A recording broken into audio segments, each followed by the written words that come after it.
तर देवीची उपासना करणं गरजेचं आहे. मग देवीची उपासना करताना तुळजाभवानीची कवडी ही शक्ती आहे पहा. आणि ही कवडीची माळ देवीचे भक्त लोक आपल्या गळ्यामध्ये घालतात, कारण ते संरक्षण देतात आणि त्यांचा ऑरा इंटॅक्ट ठेवतात. म्हणून ते कवडीची माळ घालतात पहा. कवड्या 3 प्रकारच्या असतात. एक पिवळ्या पाठीची, एक पांढरी आणि एक चॉकलेटी काळ्या रंगाची असते पहा.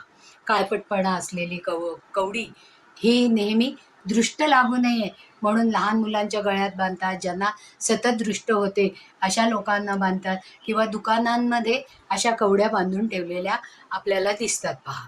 आता चैत्र नवरात्रामध्ये 2 पिवळ्या कवड्या घ्यायच्या पहा.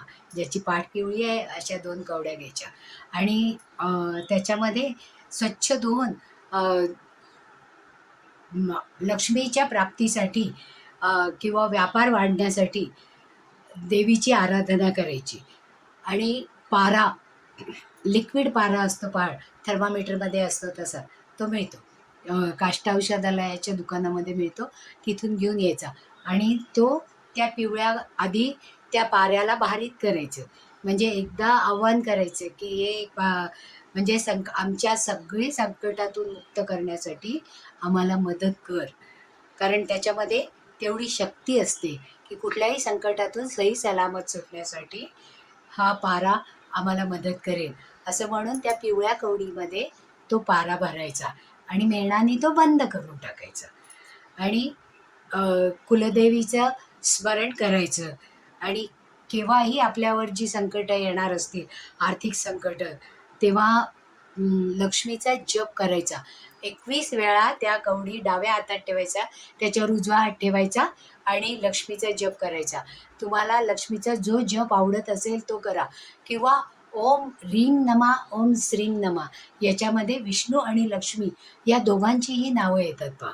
असं 21 वेळा सिद्ध करून देवीच्या देवळामध्ये जायचं आणि त्या 2 कवड्या कुंकवामध्ये बुडवून पुजाऱ्याला आपल्याला परत द्यायला सांगायच्या.